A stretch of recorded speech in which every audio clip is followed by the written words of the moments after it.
Sallallahu alaihi wasallam qad ja'akum syahru ramadana syahrun azimun fihi lailatun khairun min alfi syahrin. Dan Rasulullah sallallahu alaihi wasallam bersabda, sungguh telah datang kepada kamu bulan Ramadan, bulan yang mulia. Di dalam bulan tersebut ada yang namanya malam yang lebih bagus daripada 1000 bulan. Jadi Bapak Saudara, materi kita pada malam hari ini masih terkait tentang siam, masalah puasa, baik puasa wajib maupun puasa sunnah. Nah, kalau puasa wajibnya tidak lain adalah puasa di bulan suci Ramadan. Nah, ini kita masih membahas bagaimana kemuliaan bulan Ramadan. Sehingga Nabi bilang, ya sungguh telah datang kepada kamu bulan Ramadan, bulan yang mulia, bulan yang agung. Di dalam bulan Ramadan itu ada malam yang lebih bagus daripada 1000 bulan. Jadi ini hanya khusus di bulan Ramadan, malam yang nilainya lebih bagus daripada 1000 bulan. Dan itu udah masyhur di kita udah kenal semuanya. Malam itu namanya malam Lailatul Qadar. Tuh 1000 bulan itu istimewa. Ya karena ya enggak ada yang bisa punya nilai ibadah sebanyak itu kecuali kita sebagai umat Nabi Muhammad. 1000 bulan itu kalau kita mau jadikan sebagai tahun itu kurang lebih 83 tahun. Ya, 83 tahun, angka yang cukup ya besar ini. Umat Nabi jarang dikasih usia di atas 83 tahun. Tapi nilai ibadahnya nanti bisa melebihi orang-orang yang usianya lebih dari 500 tahun. Ya kalau seandainya dia berpuasa 10 kali aja 10 tahun berarti itu mendapatkan Lailatul Qadar, berarti udah 830 tahun. Tuh 830 tahun dia. Itu baru 10 tahun. Nah kalau Bapak mungkin puasa udah ngalamin berapa tahun? Udah berapa kali? Udah banyak. Tiap bulan Ramadan dapat Lailatul Qadar, tinggal ngaliin aja dah. Ya, banyak dah pahalanya banyak. Itulah keistimewaan untuk umat Nabi Muhammad. Ini makanya umat Nabi Muhammad istimewa banget udah. Istimewa. Ya, makanya salah satunya Allah kasih Lailatul Qadar.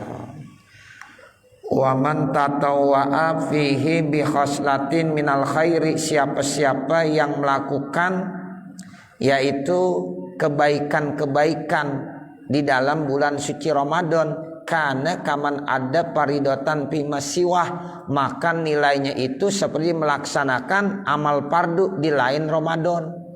Kita melakukan amal-amal sunnah kebaikan, nilainya yaitu diganjar seperti amal fardu di lain Ramadan.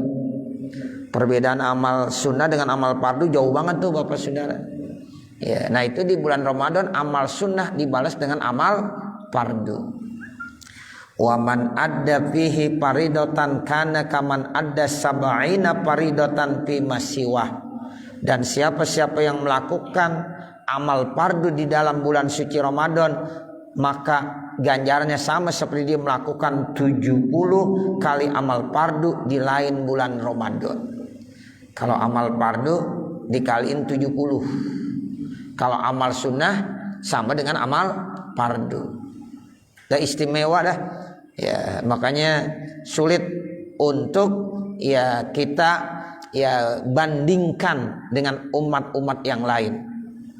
Makanya kata Rasulullah, kalau ada orang masuk Ramadan sampai Ramadan meninggalkan dia kagak dapat ampunan, termasuk celaka dah tuh orang, rugi. Kenapa? Karena ya Ramadan penuh dengan rahmat kasih sayang, banyak keistimewaan yang alokasi tapi dia tidak manfaatkan, sehingga Ramadan meninggalkan dia tetap tidak dapat ampunan. Kan ini termasuk orang yang rugi.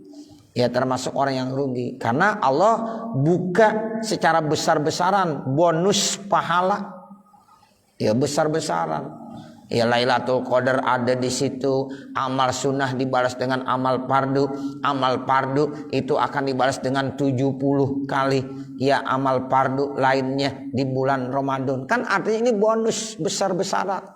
Sehingga diharapkan semua umat Nabi Muhammad dapat ya benar-benar merasakan bagaimana kemuliaan bulan suci Ramadan. Wa man aftara yauman min ramadana min ghairi uzrin, siapa-siapa yang berbuka satu hari saja, enggak puasa maksudnya satu hari di bulan Ramadan tanpa ada alasan uzur, tanpa ada alasan yang benar menurut syariat agama, lam yakdi anhu saumud dahri kullihi, maka dia tidak bisa mengkodok dengan 1 tahun full semuanya dipuasa.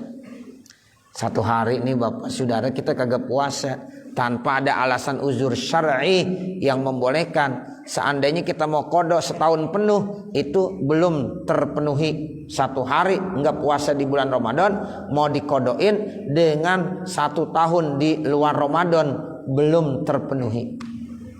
Itu begitu. Jadi susah untuk mendapatkan nilai Ramadan.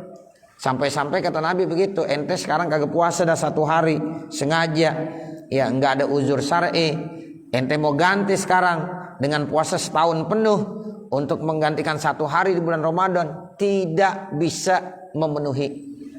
Tuh begitu. Kenapa? Karena memang Ramadan udah istimewa banget. Nah makanya jangan berani-berani kita.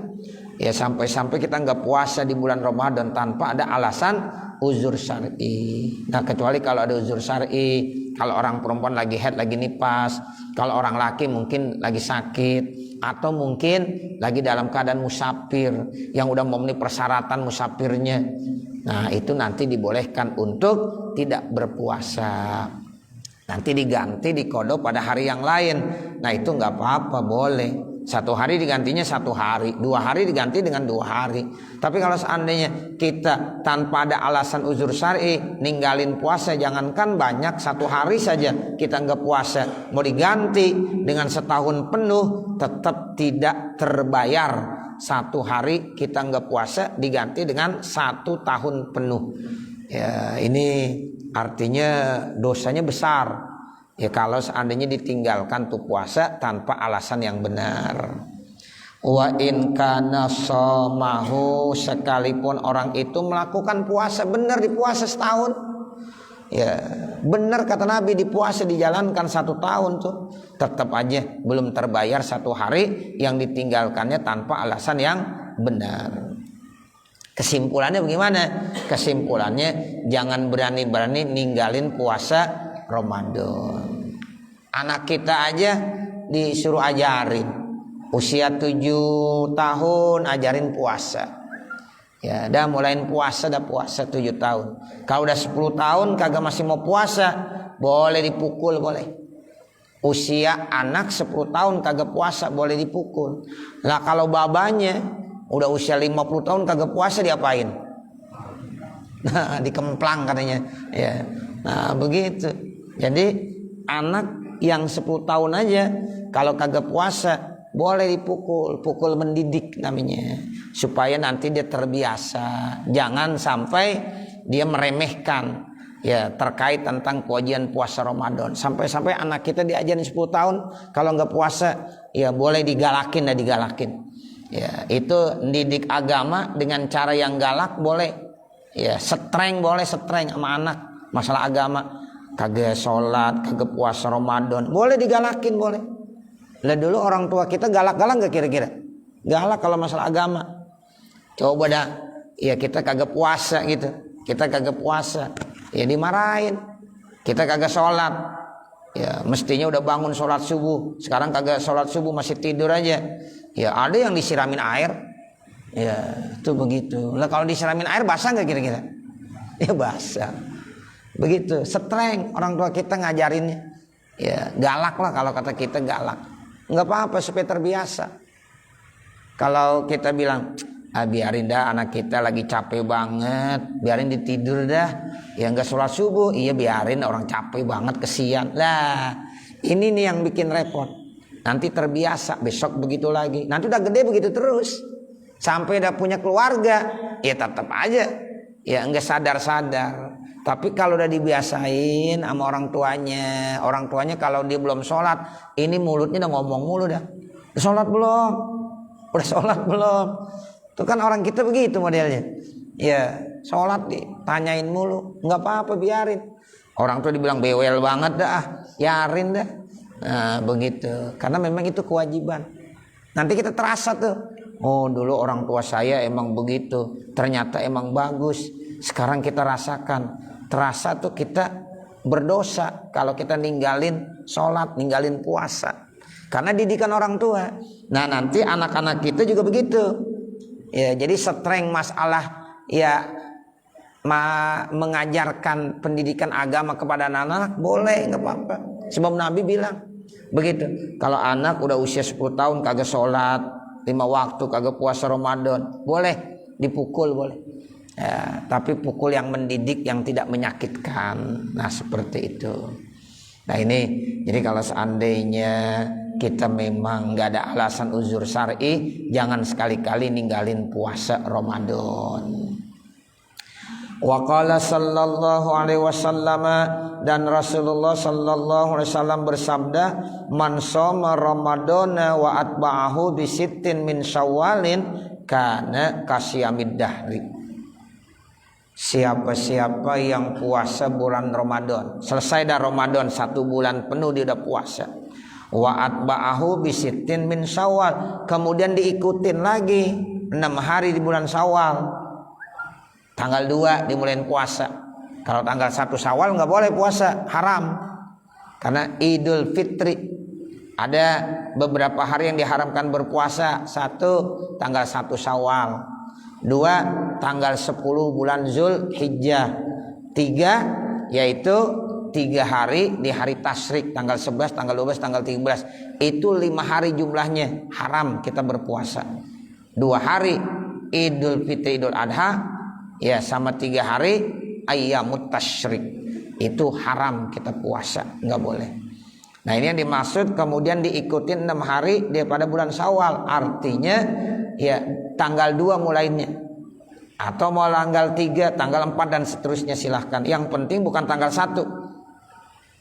Ya jadi kalau ada orang habis puasa Ramadan kemudian diikutin 6 hari daripada bulan Syawal, itu yang dimaksud diikutin 6 hari daripada bulan Syawal. Kalau mau dimulai di awalnya, paling awalnya tanggal berapa? Tanggal 2. Ini lebaran nih. Nah besoknya dah kita puasa 6 hari dah.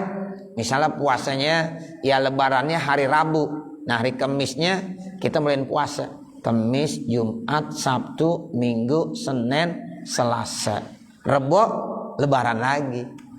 Itu yang disebut pada lebaran ketupat ya. Lebaran ketupat. Ini sekarang lebarannya doang. Lebaran ketupat, puasanya kagak. Bukan itu yang dimaksud, puasanya. Ya, tuh kalau saya dulu masih di pondok, Pak, di Cirebon itu ada lebaran ketupat namanya. Jadi kalau hari pertama tuh belum pada bikin ketupat belum. Kiai-kiai itu nggak pada bikin ketupat. Ya. Nah nanti ya hari besoknya tuh ya tanggal 2 pada puasa 6 hari. Nah kemudian nanti lebaran ketupatnya itu pada bikin ketupat, begitu disebut lebaran ketupat namanya.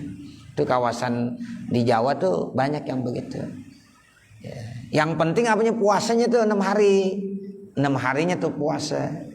Jangan kita bikin lebaran ketupat doang, puasanya kagak ya. Jadi yang diperintahkan bukan lebarannya, tetapi apanya, puasanya 6 hari. Tuh puasa 6 hari habis bulan Syawal.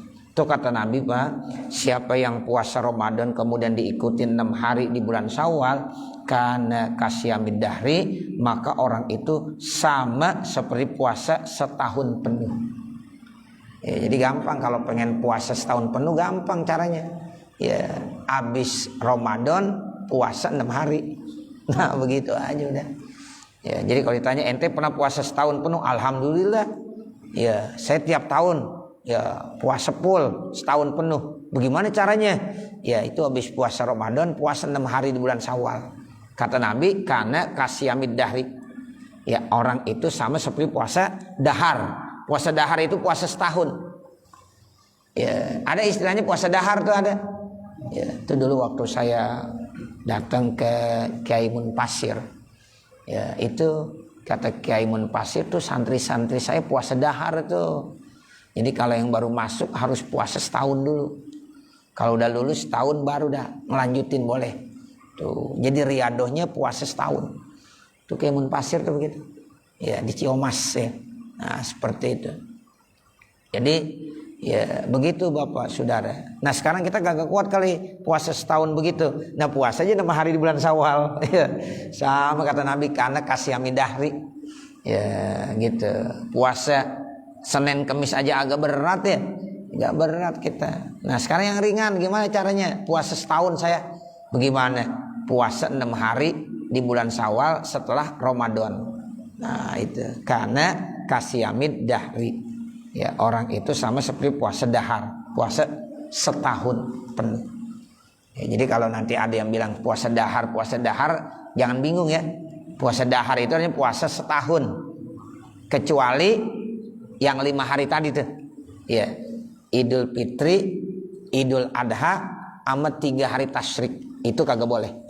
Ya, lainnya puasa terus dia. Nah, itu namanya puasa dahar. Ya. Coba Pak, boleh kalau mau riadoh, ya, puasa setahun begitu. Cuma berat. Ya, berat dah. Itu. Nah, caranya supaya pengen dapat puasa dahar ya udah puasa Ramadan plus 6 hari di bulan Syawal. Amalin tuh, amalin. Emang berat. Dulu waktu saya ngaji sama Mu'alim Syafi'i Azami, kata beliau, Allah yarham, berat puasa 6 hari. Makanan masih banyak banget. Ya kan ya? Orang masih banyak Bapak Saudara. Dipeles yang mana aja penuh masih. Ya kan? Iya. Ya Allah. Kita udah beli ya siang hari ya enggak boleh makan, kita puasa. Malam kayaknya udah kagak enak makan-makan begitu. Nah, itu ujiannya berat, kata Mu'alim Syafi'i Al-Jami begitu. Cuma pahalanya gede. Nah, begitu. Nah, coba dah kita belajar. Kita puasa 6 hari di bulan Syawal. Wa shaumu Asyura yukafirus sanatal madiyata. Dan puasa Asyura tanggal 10 bulan Muharram itu manfaatnya meleburkan dosa 1 tahun yang telah lalu. Kalau kita puasa 1 hari Asyura itu manfaatnya 1, yaitu dosa-dosa kita yang udah kita lakukan 1 tahun yang lalu diampunkan oleh Allah. Nah, makanya kita puasanya 2 hari, Tasu'a sama Asyura. Sebab Nabi bilang begini, kalau kamu nanti puasa Asyura, jangan Asyura aja. Sebab itu menyerupakan orang Yahudi. Ibadah menyerupakan orang Yahudi aja kagak boleh, apalagi masalah yang lain. Ya, itu ibadah, kan puasa ibadah. Nyerupain orang Yahudi Nabi nggak mau. Jangan nyerupain orang Yahudi. Makanya umat Nabi Muhammad puasanya bukan hanya 1 hari Asyura, tapi ditambahin tanggal 9. Makanya kita kenal hari Tasu'a dengan Asyura. Kemudian ada yang nanya, Ustaz, gimana kalau saya tanggal 9 ya lupa kagak puasa, sementara besok tanggal 10 saya pengen puasa, boleh nggak? Boleh, tapi tanggal 11-nya puasa lagi. Itu dalam kitab Al-Minhajul Qaum saya baca begitu. Silahkan, nggak apa-apa. Ya, tanggal 9 di kelupaan puasa, besok pengen dapat padilah puasa Asyura, dipuasa dah. Nah, itu nanti tanggal 11-nya dipuasa lagi. Jadi tetap beda, 2 hari juga. Jangan cuma Asyuranya aja. Sebab kalau Asyuranya aja nyerupain puasanya orang Yahudi. Kata Nabi, jangan kamu menyerupakan orang Yahudi. Dari segi ibadah nggak boleh, apalagi dari segi yang lain-lain. Ya, dari segi ibadah aja kita nggak boleh menyerupakan orang Yahudi. Bedain. Nah, itu anjuran dari Rasulullah Sallallahu Alaihi Wasallam. Wasaumu Arafata yukafiru sanatal lati qablaha. Sementara puasa hari Arafah dapat menghapuskan dosa sebelumnya, wasanatal ladzi ba'dah, dan 1 tahun lagi dosa setelahnya. Nah kalau Arafah lebih besar lagi pahalanya. Tanggal 9 bulan Zulhijjah itu disebut hari Arafah. Kita puasa 1 hari di hari Arafah, itu manfaatnya dosa kita 1 tahun yang lalu dengan 1 tahun yang akan datang diampunin sama Allah. Berarti 2 tahun ya Pak. 1 tahun sebelumnya, 1 tahun setelahnya. Itu dengan sebab kita puasa 1 hari yang disebut dengan hari Arafah, tanggal 9. Kalau kita mau tambahin 1 lagi boleh, namanya hari Tarwiyah, tanggal 8-nya. Nah kalau ini ya dia kagak ngerjain Tarwiyah, Arafah aja boleh, nggak apa-apa. Tanggal 1 Zulhijjah enggak, tanggal 2 enggak, tanggal 3 enggak, sampai tanggal 8 enggak, tanggal 9 dia puasa hari Arafah boleh, masih dianjurkan. Itu istimewanya. Jadi kalau di bulan Zulhijjah yang paling istimewanya tanggal 9. Kalau pengen dapat dari tanggal 1, tanggal 2 sampai tanggal 9. Itu yang disebut wal fajri walayalin ashr. Ya, 10 hari pertama di bulan Zulhijjah itu hari-hari istimewa. Ya, ibadah yang paling bagus apa? Salah satunya puasa. Dari tanggal 1 Zulhijjah udah puasa. Ustaz saya kagak bisa puasa dari tanggal 1, nggak kuat dah saya. Tanggal 8 atau tanggal 9 aja, nggak apa-apa. Ustaz saya nggak kuat tanggal 8-nya, tanggal 9 aja dah, nggak apa-apa. Nah begitu. Yang penting kita dapetin. Ya, jangan tanggal 1 enggak, tanggal 2 enggak, tanggal 8 enggak, tanggal 9 enggak, Lebaran. Nah begitu. Jadi jangan sayang. Minimal 1 hari dah. Hari Arafahnya jangan sampai enggak puasa. Wa man shoma min kulli syahrin salasata ayamin, dan siapa-siapa yang berpuasa setiap bulan 3 hari, fadzalika kasyamid dahri, itu juga sama seperti puasa setahun penuh. Tiap bulan 3 hari. Itu yang disebut dengan ayyamul bid. Ya, tanggal 13, tanggal 14, tanggal 15. 1 hari dibalas dengan 10. Berarti kalau 3 hari 30. Ya berarti kalau tiap bulan dipuasa ya 1 tahun namanya. Kasyamid dahri. Ya sebab 1 hari balasannya 10. Al hasanatu bi asyri amsalihha. Ada tuh orang yang biasa tiap bulan ayyamul bid namanya, bulan purnama, tanggal 13, tanggal 14, tanggal 15, bulannya bulan hijriyahnya. Misalnya ini Rabiul Tsani, ya nanti ya apalagi ya Jumadil Akhir, Jumadil Ula, Rajab, Sya'ban. Terus itu bulan-bulan itu tuh yang dihitung tanggalannya. Tanggal 13, tanggal 14, tanggal 15. Puasanya di siang harinya itu termasuk min ayyamil bid. Kalau kita puasa tiap bulan itu sama seperti puasa 1 tahun. Wa qala sallallahu alaihi wasallam, dan Rasulullah SAW bersabda, innal a'mala tu'radu yaumal isnani wal khamis, sesungguhnya amal-amalan itu diperlihatkan pada hari Senin dan hari Kamis. Fa uhibbu ayyurada amali wa ana shaimun, maka saya suka ya saat amal saya diperlihatkan sama Allah saya lagi puasa. Tuh makanya kata Nabi, puasa hari Senin, puasa hari Kamis. Alasannya kenapa? Sebab hari Senin sama hari Kamis tuh amalan kita lagi dilaporin Pak, lagi laporin kepada Allah. Tiap hari Senin dilaporin ke Allah, tiap hari Kamis dilaporin ke Allah. Nah Nabi tuh suka saat amalannya dilaporkan kepada Allah, saat itu lagi puasa. Ketika ditanya sama Allah, walaupun Allah udah tahu sebenarnya, ini satu dialog supaya kita paham. Gimana malaikat hambaku, amalannya lagi dilaporin, gimana dia sekarang? Dia lagi puasa ya Allah. Oh hebat. Tuh begitu. Nanti hari Kamis dilaporin lagi, ditanya bagaimana hamba saya? Lagi puasa ya Allah. Tuh makanya Nabi suka puasa karena amalannya pada hari Senin dan hari Kamis lagi dilaporkan kepada Allah Subhanahu wa taala. Itulah salah satu penyebab kenapa kita disuruh puasa Senin dan Kamis. Wa qala sallallahu alaihi wasallam, dan Rasulullah SAW bersabda, rubba shaimin laisa lahu min siyamihi ilal ju' wal atas. Berapa banyak orang yang berpuasa namun dia tidak mendapatkan pahala puasanya kecuali lapar dan haus. Wa rubba qaimin laisa lahu min qiyami ilas sahar, dan berapa banyak orang yang qiyamul lail dari bangun malamnya kecuali cuma begadang doang. Ya, enggak ada dapat pahala. Kenapa tuh bisa begitu? Karena tidak memenuhi aturan-aturan mainnya. Puasa ya cuma nggak makan nggak minum doang, tetapi aturan puasanya itu tidak benar-benar dilakukan. Masih berbohong, masih nyeritain keaiban orang lain, masih melakukan hal-hal yang tidak benar. Nah itu kalau dia qiyamul lail, namun qiyamul lailnya bukan karena Allah, kagak ikhlas.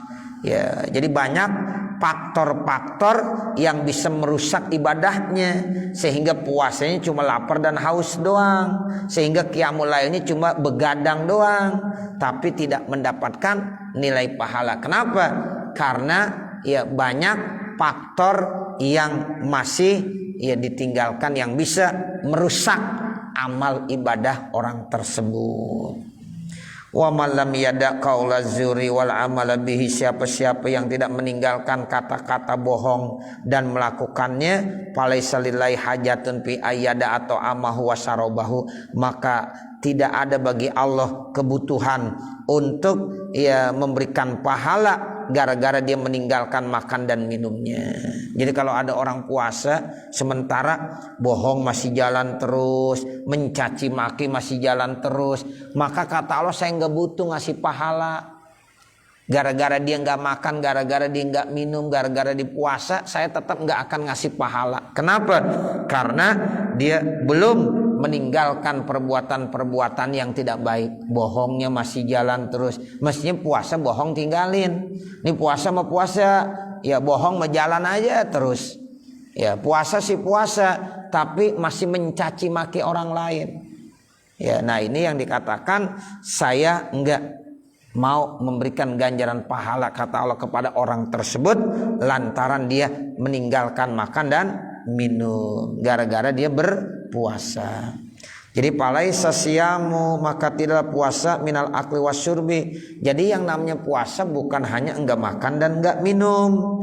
Innama siyamu minal lagwi warrafasi. Sesungguhnya puasa yang sebenarnya bagaimana dia bisa menahan dari perbuatan lago dan ropas, dari perbuatan-perbuatan yang keji, yang mungkar, yang jelek. Tuh, jadi bukan sekedar enggak makan dan enggak minum, tetapi bagaimana dirinya ya dia bisa meninggalkan perbuatan yang lago dan yang ropas. Itulah yang dikatakan puasa yang sebenarnya. Nah, nanti baru babun fil haji. Mudah-mudahan apa yang kita baca ada manfaatnya. Amin ya rabbal alamin. Wa sallallahu ala sayyidina Muhammadin wa ala alihi wa sahbihi wa sallam. Walhamdulillahi rabbil alamin. Al-Fatihah. A'udzu billahi minasyaitonir rajim. Bismillahirrahmanirrahim. Alhamdulillahi rabbil alamin. Arrahmanir rahim. Maliki yaumiddin. Iyyaka na'budu wa iyyaka nasta'in. Ihdinas siratal mustaqim. Siratal ladzina an'amta 'alaihim ghairil maghdubi 'alaihim waladdallin. Rabbighfirli wa liwalidayya amin. Bismillahirrahmanirrahim. Alhamdulillahi rabbil alamin. Allahumma shalli ala sayyidina Muhammadin wa ala ali sayyidina Muhammad. Allahumma shrah lana sudurana wa yassir lana umurana warham amwatana washfi mardana waqdi hawaijana wahtim bisolihati a'malana birahmatika ya arhamar rahimin. Rabbana atina fid dunya hasanah wa fil akhirati hasanah wa qina adzabannar. Wa sallallahu ala sayyidina Muhammadin wa ala alihi wa sahbihi wa sallam. Walhamdulillahi rabbil alamin. Wassalamualaikum warahmatullahi wabarakatuh.